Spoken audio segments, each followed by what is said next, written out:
Should be good. All right. So you'll want to, keep your voice, your mouth about the same distance, fairly close, 2 or 3 inches. This is a puff shield, so that if you do P's, T's, and K's, then it doesn't spike on the sound. Okay. And yeah, I'm good at doing this, and then the sound goes way down, and that's just something that I suck at. You see, let's see, that's the view of you, and that needs to be adjusted. And that's the one of me, and that's just me. And that's this camera right here. So let's adjust. Oh, my camera's right here, huh? Yes. So let's adjust that to be more about you.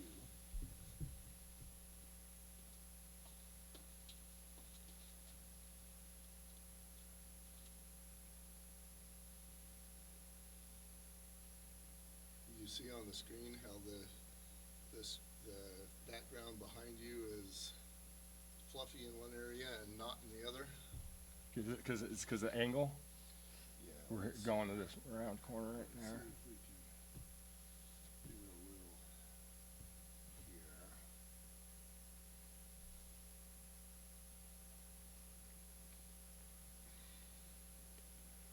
That's better.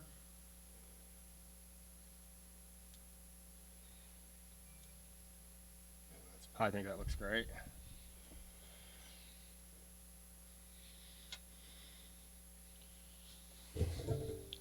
And have you got your phone on you? Yes, I turn it off. Well, yeah, or just I'll take it a little bit away. When you get a signal, it shows up in the microphone. Hello, yes.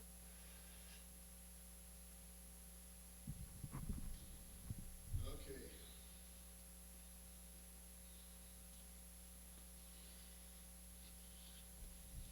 Colby, right? Yep. So I went to like southern Utah for Sunday, Monday, and Tuesday of this week, and I just got the snot.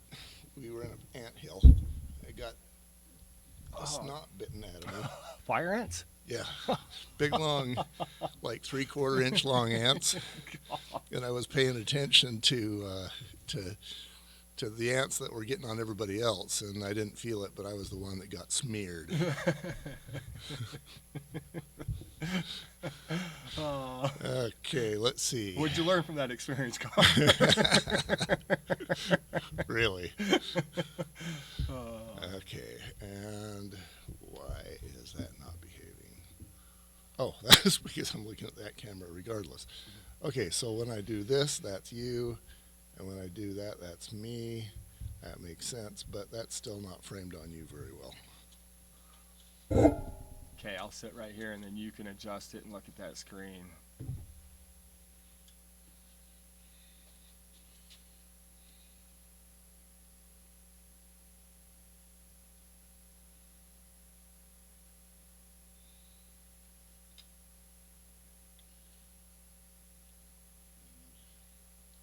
Need to focus in on you.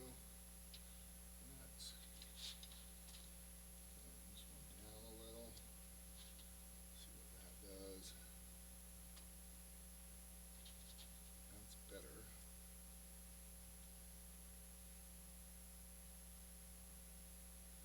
Tell me if you think maybe you're not Li- quite centered. There we go. Looks like, is it a little blurry, or is that just me looking at it? I'm good at making it blurry. There you go. Is that it? That to me looks clear. Okay. Okay, and we're recording there. Is this trash right here, Garth? Yep.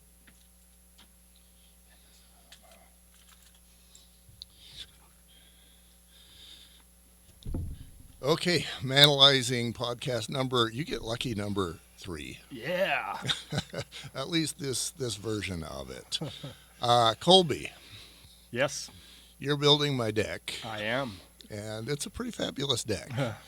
Tell me just a little bit about how difficult I'm making this on you. Well, it's unlike any deck I've ever done. I've been building decks for probably 6 or 7 years now, so I've done several hundred of them. And the thing with your deck is we're going in between two hot tubs, and we couldn't pour footings, so we had to get creative in how we were going to do our framework. So instead of we're basically using 4x6 beams for ledger boards all across the deck. So it was a fun one. And from my understanding, Julie said you had a couple guys show up and no one wanted to take the project because they didn't know how to do it. Yeah. So that's one thing I'm happy about is I'll take on the challenge. It's been a challenge, but it's been fun. So you get the man card for being the guy that does what nobody else can do or wants to do or is willing to do or is capable of doing. Absolutely. Yeah. And what does that do for your man card? Well, I just think in life, like, just getting out of my comfort zone is where growth happens. Mm-hmm. So instead of just sticking to what's comfortable, actually growing, putting myself out there is what I like to do, and that's how I grow. Okay. So it's about growth. Mm-hmm. All right. When you're not building decks, you said you're just getting a house. Yep. We just closed. We actually close tomorrow, and we move on Tuesday because Monday's July 4th. So we're moving in on Tuesday of next week. Okay, so the money that you're making now isn't going to show up on any bank statements that the lender cares about. So we're starting out and we're doing the house in my wife's name. So Okay. I'm not in any of the paperwork right now. But you're still doing 1,000-hour days just to build up the bank account a little bit. Yeah, I've got to put so the way we had to do it is I have to gift her the down payment. So I'm paying the down payment. I have to sign a letter that I'm gifting it to her. Mm-hmm. So that's how we're getting away with doing that. Well, and I have to admit I did the same thing. When we got this house, and this is no small house. No, this is a beautiful house. I decided as a strategy that only one of us was going to qualify for this house. We didn't want to both do this. So this is in her name. And what does that do to you? Does that do anything to you knowing that it's her house? No, I used to think I would be insecure if my wife was making as good as money or better money than me. Uh-huh. But I don't feel that way anymore. Like, she never throws it in my face. She makes good money. We both make good money. Right. But I don't think I would allow that at this point in my life with my relationship with her. I don't think I would allow that to. I don't think I would allow myself to feel less of a man because she's making more money than I am, or making the same amount of money as I am. Because she's amazing at what she does. What does she do? She is VP of sales at a software company. So in the solar industry, solar is a really big industry right now. Right. She works for a company that creates software for the salesmen of a bunch of different solar companies to simplify their sales process. Uh-huh. So she's been in that industry for going on 5 or 6 years now, and she's built up a great reputation. So she's never had a problem finding a job in the industry. So yeah, my wife, she qualified for this home. She built it. She made all the choices. And this was an agreement that I made with her. I was like, I've built homes before. I feel like you lose a year of your life every time you do. So you can have your home, but you're going to build it. You're going to make the choices. You're going to do the supervision. Don't ask me about plumbing. Don't ask me about flooring. Don't ask me about paint colors. I don't want to hear about the lighting. Yeah. I was like, you can do it, but you do it, and you'll pay for it. And she could. Yeah. And she can. And because I gave her that much rain, and because she can, she built a pretty nice home. This home is amazing. This home is absolutely amazing. And I just get to live here almost kind of sort of rent-free. Yeah, I've had my wife's been doing all the stuff with the house as far as following up with the real estate guy, the lenders. I just said, hey, that's your deal. Whatever you got, I'll give you the cash, but you got to work it out because I'm busy working during the day. I don't have time to do phone call after phone call after phone call about talking to these different guys. Uh-huh. So I put her in charge of that, kind of like you did with your wife, but on a much smaller level. Much better that way. So, is there a scenario where you abuse yourself and take corners off of your man card because she's making more than you? What if you were to go unemployed? What's that scenario look like? So for a while, I let it affect me. So back, I did door-to-door sales for like 15 years. Mm-hmm. And I went from being a #1 salesman at Vivint in 2010 to being homeless in 2013. Mm-hmm. And when I was homeless, I came back, and everyone was just saying, "Hey, get a job where there's no stress and whatever." So I went from making all this great money to making 14, 15 bucks an hour, Uh-huh. and that was demasculating because I'm so much more valuable than making 15 bucks an hour. I wasn't happy doing it. It was grunt work, and it was just felt like it was just a black hole I was in. Did not enjoy life. I was super depressed, and I hated it. And I always told her, I said, I need to be making more money. And she would always say, it's not about the money. It's not about the money. And for a while, I made it about the money. But when I let go of saying, hey, I have to make this amount of money to be this caliber of person, when I let that belief go, my life got a lot easier. I make great money now, but I'm self-employed, so Yeah. it's a little different because all my jobs have my name on it. I take a pride in the product that I deliver to my customers. Yeah. Well, and you're certainly providing that here on this deck. My goodness, yeah. Thank you. I go out. This is for the listener. I go out and I'm like, "Oh, what you doing now?" And then you're like, "Well, I'm changing everything because I don't like how squishy it was." And I'm like, "Dude, Yeah. I probably wouldn't have even noticed." So let's talk about the rest of your man card. How's it doing? Where's it strong? Where's it weak? I would say overall it's pretty strong. I do just a couple simple things to just be authentic to who I am. And one of the things I do is I don't compare myself to others. Right. That has never gotten me anywhere, but besides create, whether it's jealousy or envy. And so when I consciously choose to just be authentic and true to who I am, and I'm not worried about what anyone else is thinking about me, my life is so much better and so much easier. How long have you always been in that place? No, I would say since probably March or April of 2020. Mm-hmm. And the reason I remember that is because I was in rehab for like the 16th time in my life, going through a tough stretch. Never thought I'd want to get sober again in my life. And I just had an experience with Jesus Christ that changed my life. And from that point, I've been on a different level. It's been really cool. You're happier now. Way happier. Let's talk about when you weren't happier. You said 16th time.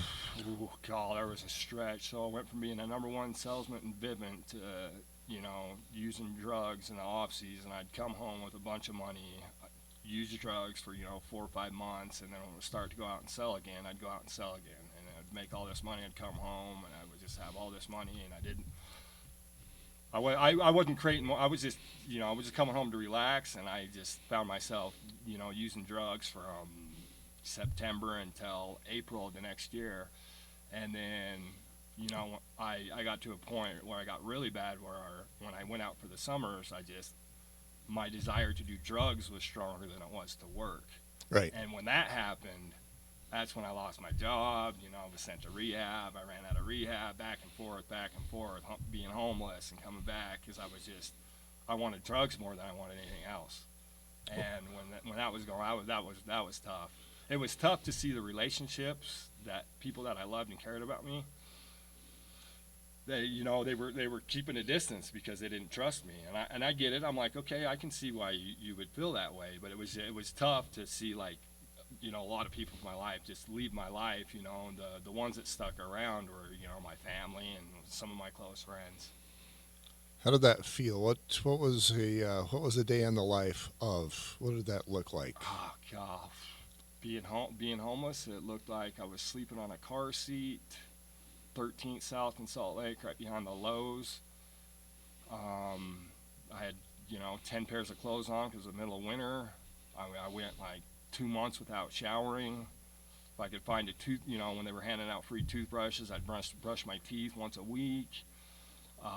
It consisted of hustling during the day. When I mean hustling, is there were a lot of people that were coming and looking for drugs, and if you bring the people that are looking for drugs to certain guys, after you bring them so much business, they kick you down for free drugs. So it was just never ending hustle of just trying to stay high, because if I didn't have the drugs, I was getting sick and even more depressed. And it seems like at least when I had that drugs, there was relief in my life for 15, 20 minutes, an hour, 2 hours, where I didn't care about all the stress. I didn't care about the anxiety. Everything was okay with me. Wow. Yeah. The hours where you were not high. Very few, very few. I mean, it was like a constant thing. I guess when I went to bed at night until I woke up the next morning, so from probably 2 a.m., 3 a.m. to 7 a.m. when the train started driving by and woke me up 6 a.m. There's very, very few times where I wasn't. In fact, most of the people that were homeless were, high most of the day, almost every day. So what did the high do for you? I imagine it was an escape. For sure it was an escape. It was just a way, at the time I didn't realize it, but I was just so depressed in life. I could not believe I let myself go from here to here, that quick. It felt like it was that quick. People in my life were telling me, "Hey, dude, you're starting to slip. You're starting to slip," and I'm just like, "Well, f you, man. I don't want to hear it." And then all of a sudden, I find myself in a really low spot. And I'm like, I was beating myself up, like, how the heck did I allow myself to get to this point in my life? Okay, that's what I want to talk about now. Is when you're beating yourself up, you're lost. What did that do to you? How'd you feel? What were the emotions? God, I think more than anything, just jealousy. When I'd walk on the street and I would see people that weren't completely miserable. I'd walk by a restaurant when I was homeless. Guys would be sitting down to eat just lunch with their friends. Right. I'd be like, man, that would be so nice to be okay to sit with a couple people and eat lunch. That would be cool. That would be really cool, because I was at a place where I was just miserable all the time. I think even if I would have sat down and eat lunch, I would have still been just depressed and miserable. So I was just like, more than anything, was a lot of envy. Just like, man, I wish that I could do this. But a bunch of wishing, pretty much, just stuck where I was at. I think you mentioned the word depression. Yeah, really depressed. Extremely depressed. In fact, I'd go to rehab and I'd get out and I was just so depressed. I just man, the only thing I know how to get rid of this depression is to use drugs. Is the drugs again. And that was short-lived, and by choosing to use drugs again, it was like sacrificing the little bit I had left. It was like just throwing that away. Yeah, everything else. Everything else was just gone. It's like, okay, if you want to do that, this is the consequences that you're bringing on yourself. Yeah. And I was like, okay. And for a while, it felt like it was worth it. I ended up getting divorced because of it, which was actually a good thing for me, because she was riding my roller coaster, and I didn't think it was fair to her to be with me when I was like this constantly. I was up, I was down, I was real down, then I was up. I was up when I was high, I was down when I wasn't. And she was just, I was using every cent I had for her. I wasn't pitching in for bills, and she's just like, I can't do this anymore. So I said, cool. So when we got divorced, it was actually a relief for me, because now all of a sudden I don't have to worry about her anymore. She's on her own. She can deal with herself. She doesn't have to not blame me, but I don't have to feel like I'm accountable for her anymore. Right. So in a sense, it was a relief, and it allowed me to sink lower. But I got to a point where I felt like I was in a rock. And, and I was just, I'm inside a rock, and it's like I'm in a mountain in a rock, and I can see people walking by laughing and having fun. And I wish that I could go out and join them and have some joy in my life. But I felt like I was just stuck in this rock. So it was really cool when I found a way to get out of that rock and actually start taking on my life and creating what I want to really create, instead of making excuses and stay in victim mode, to actually be accountable and say, hey, I can do anything I choose to do. You were in victim mode, and then you went to I can choose to do anything I want. Yeah, well, I mean, I just had an experience where I've seen who I am, and when I got to a point where I remembered who I am, it changed my life. So I was lost for many years. And then you used a term I've never heard before: in a rock. You were not on the rocks. You were Not under a rock. You were in the like a rock. cave. Like I could see a little hole out, and I could see people walking by, laughing, having fun. And I feel like I'm stuck in this rock, just detached from the world. Uh-huh. But I wanted to be, I had so much shame from what I was doing that I just didn't even want to reach out and connect with anyone because I was just so embarrassed about where I was at in life. You wanted to be connected, but you prevented yourself from being connected because you didn't like who you were. I had become him. What's the difference between the Colby then and the Colby now as far as how much you like yourself and how you see yourself? Oh, it's complete 180. Uh-huh. I mean, I went from not even being able to stand myself, could not even stand myself, to actually loving myself. I mean, I would say that I'm in love with myself, which I think is a key. A very good thing. Yeah, I think it's a key to my life. It's just And actually enjoying who I am. And you actually said you know who you are, and I would venture to say that high 90% of us, male and female, we don't know who we are. Yeah, I would agree with that. I heard a saying a long time ago. My wife went through this it's a training, and I'm sitting in this training, and one of the things that came on was, when you come to truly know who you are, you will never hunger or thirst again. And it just hit me real hard. I was like, that was really cool to hear that. I was like, man, okay. And then several months, probably even a year later, I ended up going through this training and just all these experiences. It was like, as crappy as my experiences was, being homeless and all that, it was perfect for me in a way that it all led up to where I am now. So I don't regret any of it. Uh-huh. In fact, I'm grateful I went through it, because I am where I am now because of what I went through. Well, and somebody reinforced to me the other day that we get the stuff that's in our lives because we have to learn it, and until we learn it, we're probably going to keep that stuff. Yeah. What was the difference? You said you went through rehab 16 times. What was the difference? What switch got flipped on opportunity number 16? I don't know. The thing was, I didn't want to go when I first initially went. It was kind of like I was in a corner, and it was just like a little bit of pressure to go, and I was like, okay, I wasn't doing anything with my life, and I showed an ounce of willingness, and I was like, okay. And I was probably in there for, I don't know, 3 weeks, and they do all these different trainings, and they talk about addiction and things like that, and they say the opposite of addiction isn't sobriety, it's connection. And that stuck with me. And then they have you do these paperworks, these packets to answer questions about yourself. And it's like, well, what's your biggest fear? And all these guys in there is like, oh, my biggest fear is death or this and that. And I'm like, I'm not really scared of that stuff. Being honest, I wasn't scared of that stuff. I was scared of being amazing. I was scared of being free. I was scared of just being able to accomplish anything I wanted to accomplish without any excuses. Uh-huh. That's what scared me, is knowing I could do that and not stepping up to the plate and doing it. That's what scared me more than anything. There's a phrase my son had on his door a number of years ago. It was basically that. We're most afraid of being who we are. Yeah. Of being who we can be, who we should be. Our greatest fear is not that we're inadequate or something else. It's that we're powerful beyond measure or something like that. That thought came to my head, and I said, yeah, that's it. That's what I was scared of at that time. And now you have actually gotten there. Yeah. And I can think of a couple reasons why I would argue that you've gotten there, but I'd like to hear yours.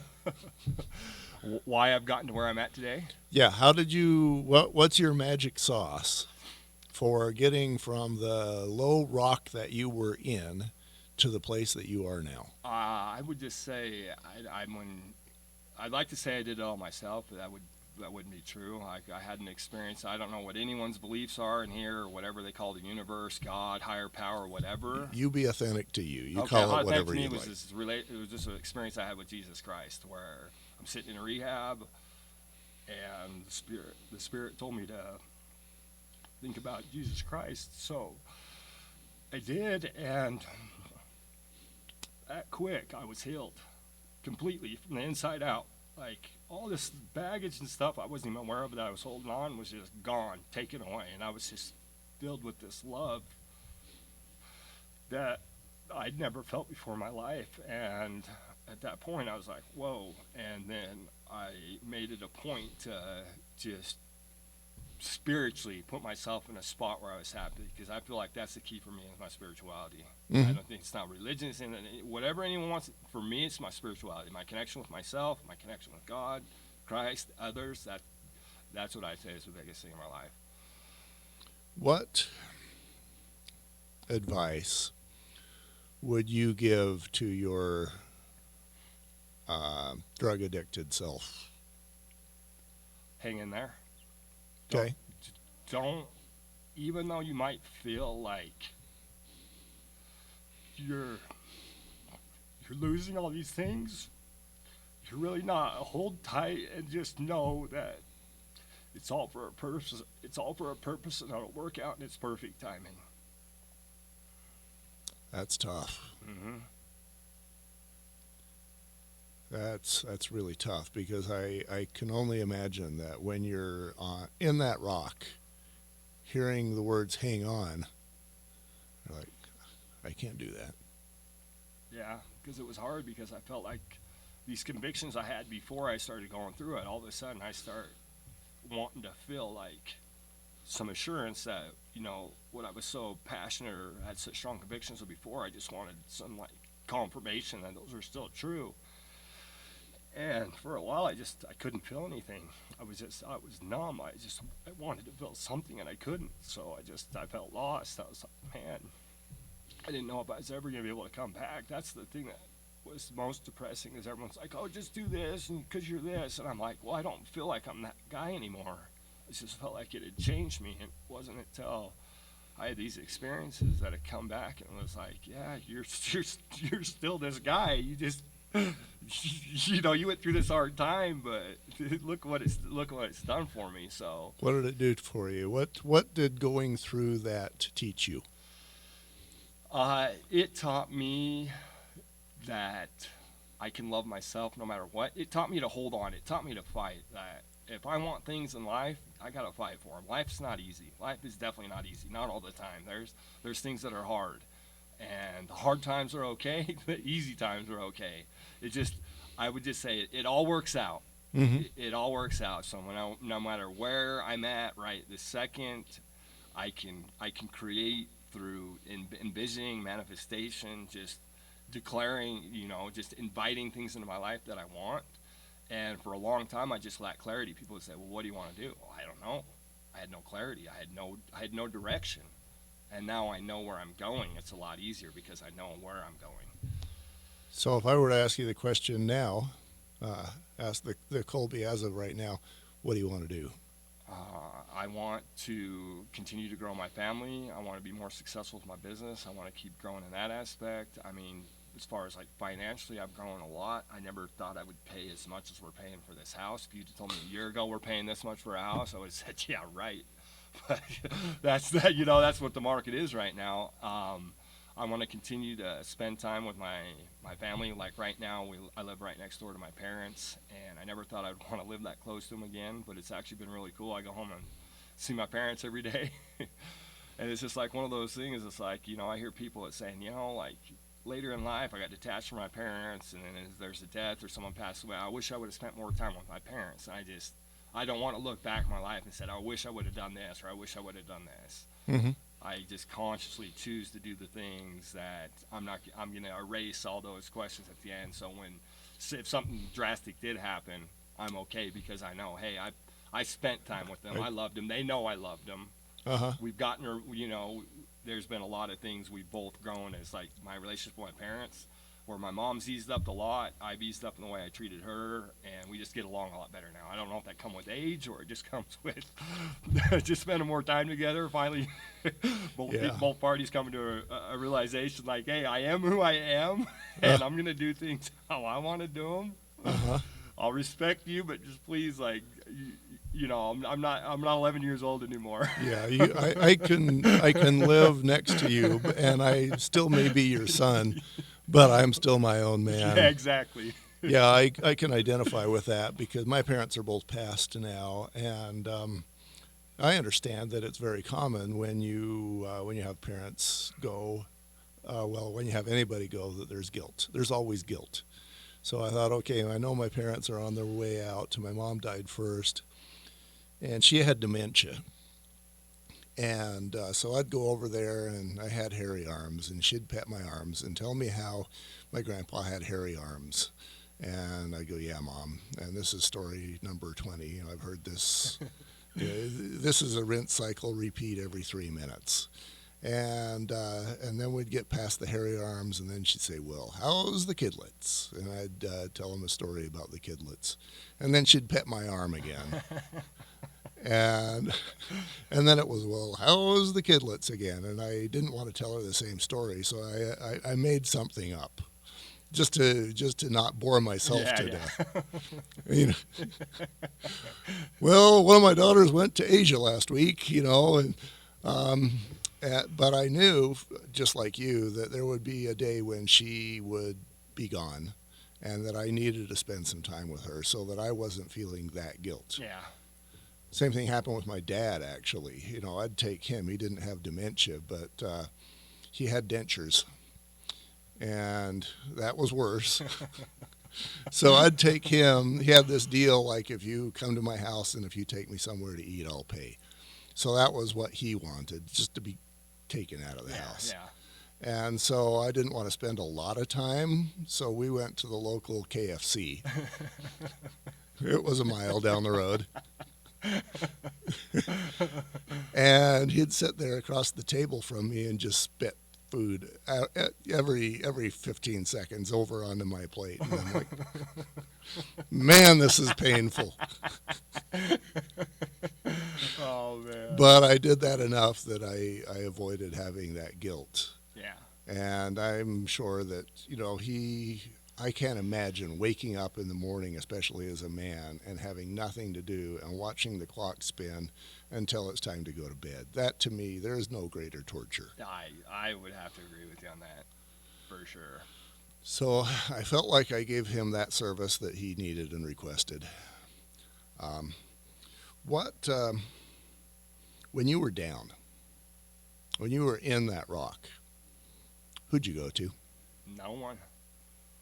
Absolutely no one. I didn't feel like I could really talk. It's not that I didn't feel like I could talk to him. I wasn't willing to be vulnerable. I kind of felt like I had nothing to give. Who wants to listen? First off, who wants to hang out with someone that's doing drugs all the time? That's in a rock. Yeah, I didn't even want to hang out with myself. How can I expect someone else to want to hang out with me? So there was a lot of that going on, and I just grinned and bared it. You know, I just did the best I could. I didn't have an outlet. I didn't even want an outlet at that point in my life. Now that you've changed, I'm going to guess that probably hasn't changed a lot. I mean, you don't have a dozen people that you could go talk to about hard stuff. No, I have my wife. First off, is absolutely amazing. I can talk to her about anything. You know, even difficult conversations I never thought I'd want to have with anyone. I can talk to her, and she is fantastic at creating just a safe space for me to talk, where there's no judgment. I said, listen, I just need you to listen for a second. I don't want you to say anything. Just this is what's going on. This is what I need to talk about, and she'll just listen, and she'll ask me questions. She doesn't try to give me feedback. She just listens and asks questions. And then when that's done, it's like this weight's off my shoulders. I'm like, okay, it was really as easy as just being vulnerable with someone and talking out what I was feeling, and then poof, it was gone. I was like, oh, is it really that easy? And it was. But yeah, you're right.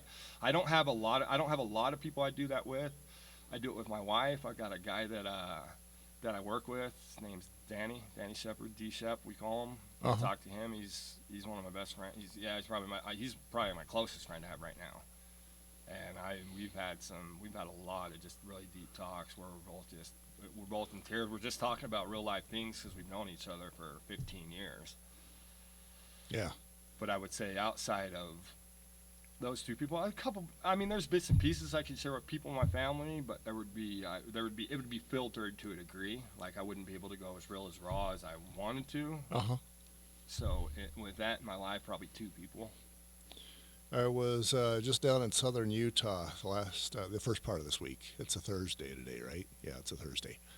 And I was down there Sunday night, Monday, Tuesday, came back Wednesday. Talked to a friend of mine who I'd invited down, and he had listened to the first couple of Manalizing episodes that are this format, where it's just me and you. And he came up all somber, not humble, somber, somber. And he says, he apologized from the bottom of his heart.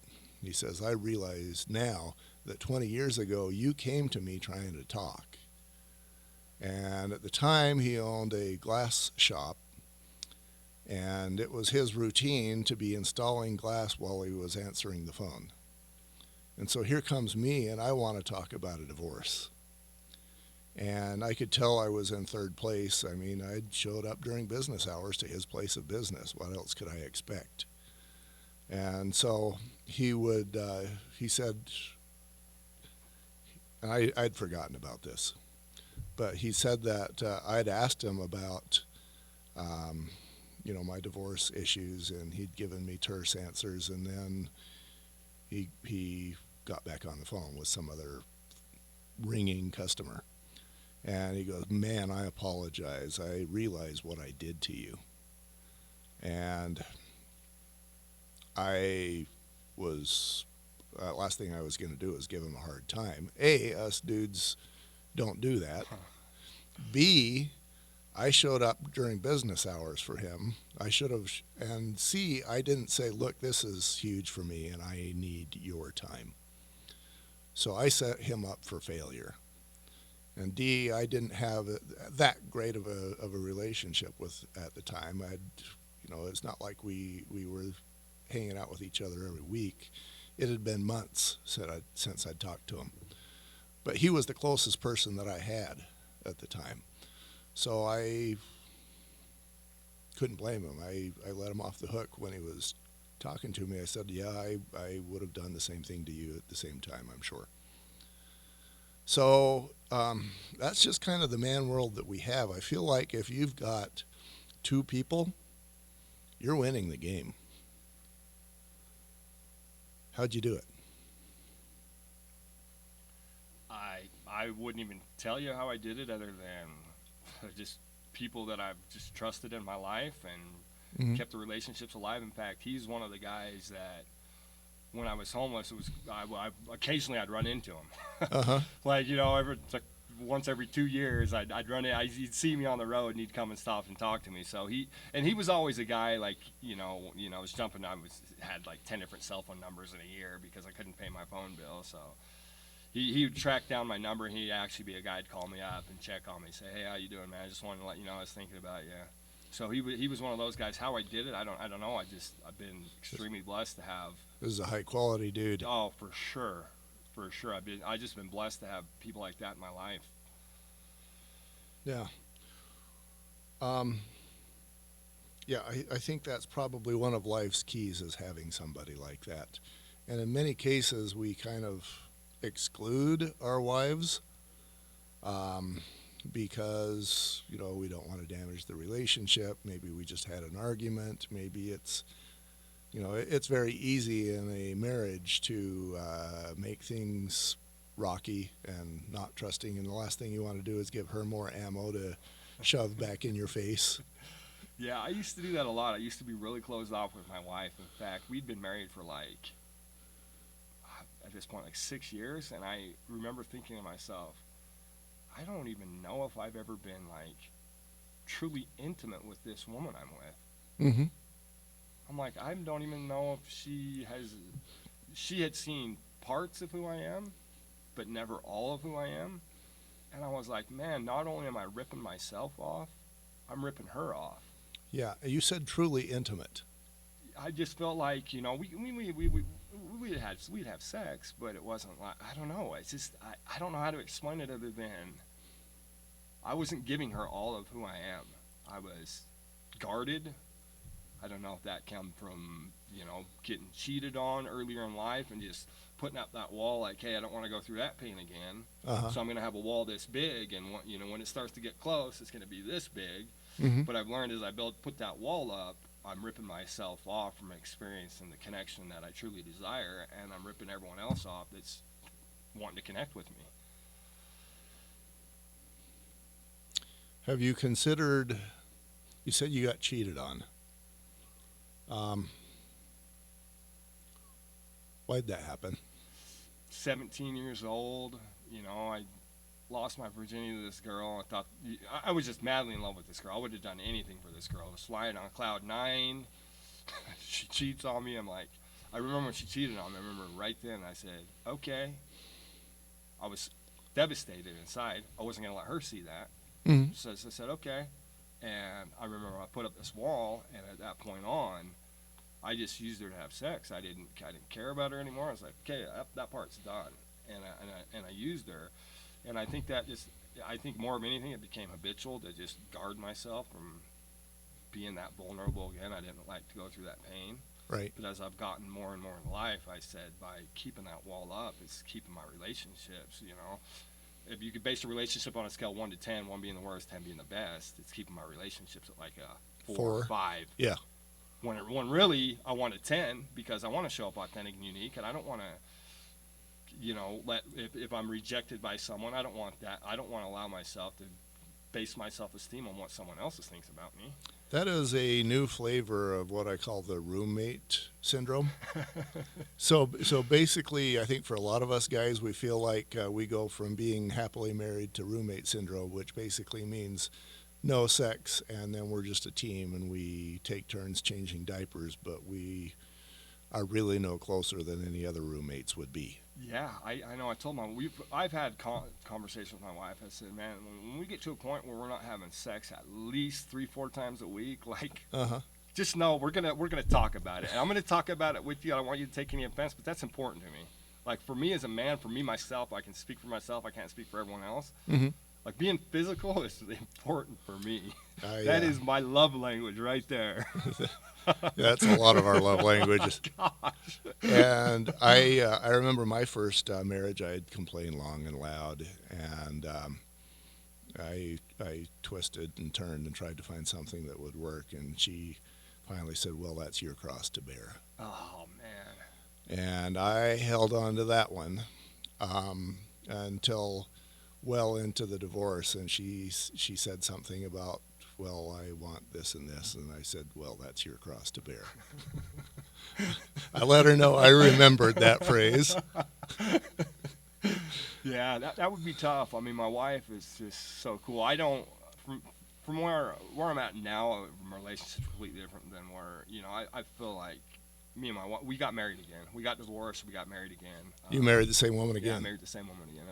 I loved her. She, you know, with going through me and all my addiction and stuff, was a blessing for her. She's told me she's so grateful that I went through that for her, because she feels like I did it for her. And I was like, okay, because she stepped up. When we first got married, I felt like I was on a different level than her. I felt like I was higher. I was kind of like trying to bring her up to my level, because I felt not that I was better than her, but I was just on a different level than her. Right. And then when I was going homeless, and she was like kept going up and I was going down, I'm like, man, I'm not. She's on a different level than me. Right. But there was things I missed about her like crazy, and I was like, you know, this is the girl that I want. It's her. That's an important thing that you learned. I love that you said, and I can't let this go without noticing it out loud. You said that when you come to her, she listens and asks questions. Mm-hmm. And so I think important. So important. Yeah, I think that's probably the recipe, because and what us guys get accused of all the time is trying to fix our women. Yeah, right. So she comes and says, you know, I have this nail in my head, and we immediately go to, well, take it out. and that just pisses them off. Oh, and so, you know, I guess the thing that we got to do is what she did: listen and ask questions. Oh, tell me about that nail in your head. How much does it hurt? You know. Yeah. And I guess there is a level. There are some couples who have worked something out where it's like, do you want me to listen or do you want me to fix? Yeah, right. And then you know what you got to do. Yeah. I'm like, babe, I'm not a mind reader. That's what I tell her all the time. Like, I know you like want me to do these things, but like, I'm like, seriously, it's not that I'm not in tune with you, but like, I'm not a mind reader. So just tell me in simple terms, and we'll be on the same page. But as far as like hoping that someday I'll just figure all this stuff out, it's probably not going to happen. Just being real with you. But that might be the recipe, though. Is and us guys, of course, a woman is always just going to default to listening, and so they've got all these skill sets that we just don't have. If I told you I had a nail in my head, you'd pull it out. I'd be grateful. I wouldn't need to be telling you about how much it hurt me or which ventricle it's stabbing. But I sounds like that's probably one of the reasons why she's magic for you. Yeah. Is because she listens and asks questions. There's no fix there. There's no, well, here's what you should do. That sounds like a pretty good woman. She's amazing. Absolutely amazing. Yeah. Yeah, and I think us dudes, if we don't have that toolbox, I mean, that's not even a toolbox that we know exists, let alone have any tools in it. Well, just for me to be able to pinpoint the emotion that I'm feeling has been like something that I've had to learn. Like for a while, it's like, well, how are you feeling? I'm like, I'm okay. Well, what does okay mean? I don't know. Like I'm not crazy high, but I'm not crazy low. I'm just kind of like in the middle. That was my scope, and I think just generally speaking, women are a lot more in tune with how they feel than I am. I'm not going to call for all guys, but definitely in me, I'm just like, yeah, I'm good. I'm okay. I'm bad. The three emotions that I would describe. And now I'm a little bit more in tune with myself. I'm anxious. I'm stressed. I'm pushing things. I can slow back. I'm just more in tune with me spiritually, and because there's signs all around me all the time. My body's going to tell me, hey, this is what you need, or my mind, or my spirit. They all work in unison. They're going to tell me what I need. They're going to show me the way. I just got to be in a frame of mind, not even a frame of mind, but a willingness to listen. Yeah. And then things work out. Me today, I'm working on that as well. Like I've got trees in the front yard that she decided that we needed to have trees in the front yard. And, yay, let's go pay $1,500 and get some trees. And then I got to freaking water those things routinely until I get a sprinkler system in. And then I start the sprinkler system, and then it's, well, I need a valve. I need, the funny pipe. I got to have the little poker that goes to the small ones. I got to have adapters. How am I going to kink the ends? Is that going to be enough? And then I finally, after like 6 trips to Home Depot to keep getting parts, now I've got one more part that I have in the Jeep, and I've got and that's an adapter that goes from the valve box to I'm going to call it funny pipe, but the soaker hose. Okay. And I got that one more thing on, and the thought of putting that thing on in the heat just pisses me off. Because I've been out there so many times in the heat. I mean, you can handle it. You're a manly man. But the thought of just doing that just makes me mad. And all she has to do is mention trees or sprinklers or water, and I'm just red zone, red zone. And she'll come down and start talking, and all this time I'm thinking I needed to get the trees. I need to get the trees. I'm tired of watering. I hope I have the part right. I need to find out, and I need to get the trees. And she keeps talking, and then I go to Gurr, having her done nothing at all. But I don't mention that I'm just being stressed out and pissed off because all I can think about is that freaking part and the trees. So we do that. And I guess the answer to that is mention how we feel. What a strange concept. Completely foreign to me, because growing up, I wasn't in a family where I ever saw my dad talk about how he felt. I knew when he was mad because he was yelling. I knew when he was happy because he was smiling. But as far as like sitting down and being taught about just like basic things, I mean, I look at my mom and just, I don't know, I saw their relationship. Yeah, I was never taught, like, this is how you have a relationship with a woman. I'm like, my dad never taught me that stuff. I saw things, but I was never like, hey, this, my mom would be like, hey, open doors for women. So, okay, I was like, all right, I can do that. So she taught me, kind of how to treat a woman, but it didn't come from, like, watching my dad be with my mom. It was just, growing up, there was just a lot of just disconnect. It was just this triangle. We'd go to church and we'd be taught about these things. Then my mom would belittle my dad in front of the family, and I'd get mad at my mom for doing that. I'm like, we just learned in church. You shouldn't be doing that. What are you doing? My dad would get mad at me for getting mad at my mom. She'd get mad at him for getting mad at me, and it was just this triangle. and I felt like I was the only kid that would actually stand up and say how I was feeling. So I took a lot of whatever the whiplash, not even the whiplash, but a lot of the just the attention went on me, even though it was negative. I was like, well, I'm the only one that's gonna say it. We just learned this thing. Like, why can't you just treat them with respect? Are you the oldest? Second oldest. Okay. The oldest was gone at the time? No, 11 months older than me. He was more quiet growing up. Uh-huh. I was a louder one, and whatever came to mind, I would say it. Had no shame. It just did me. I was a kid. I was pure. I was just whatever came to mind, whatever I wanted to do, I did it. Right. I had a great childhood. I mean, take away that, my childhood was great. I hear stories of some of these, what people are going through nowadays. I'm like, God, that sucks. What do you want on your gravestone? I want great father and husband. That's probably the most important thing in the world, is being a good dad and husband. I remember doing a home inspection, because that's been the day job for so many years, when I was in front of a house, and across the street I heard a couple yelling at each other, and he bounces out the front door and says, whatever I do isn't ever good enough for you. I'm, blah, blah, blah. And then he jumps in the car and storms off at 90 miles an hour down this neighborhood. I have thought about that a number of times, and I think what he was saying is whatever I do is never good enough for me. That no matter how much money he makes, probably in this case, it wasn't going to be enough to keep them fed and clothed and happy. What do you tell that guy? God, that's tough, man. I would tell him that. I think it kind of goes both ways, because I think I have friends that make great money, but they work a lot, and then their wife is saying, hey, I want you home more. He's like, I know you want me home more, but you also love the things that we're able to do with the money that I'm making.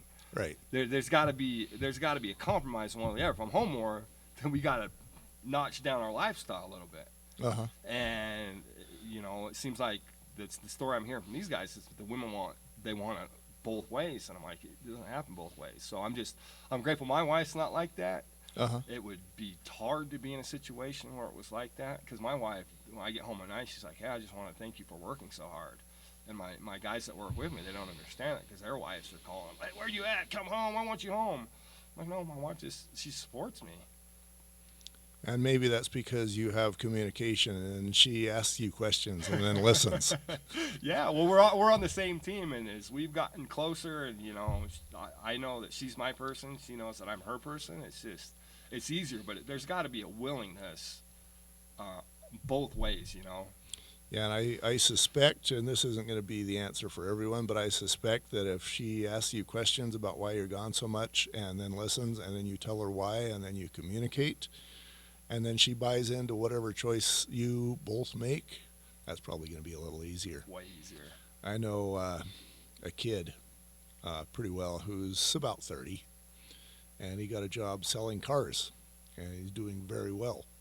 And he got promoted, and he's doing very well at that. He's making about $200,000 a year, way out earning me, and I'm comfortable with where I'm at. Yeah. But just a few days ago, she was home with a brand new baby who's having some medical issues, and a child who's 3, 4-ish who was sick, and a 5-year-old who was bored out of his mind. And she goes, when are you coming home? And he was at work doing absolutely nothing. And he was working 9 to 9, and he couldn't help her. And that's tough. That is tough. So now he's looking to go from a $200,000 a year job to a 60 to 80. That's what he's looking for, because that's what they want. Mm-hmm. And I guess as long as you do that listen thing, then that's okay. Yeah, absolutely. Yeah. This is the point where I have one final question. Okay. Who are you really? I am a powerful, creative, inspiring, loving, authentic spirit being of light.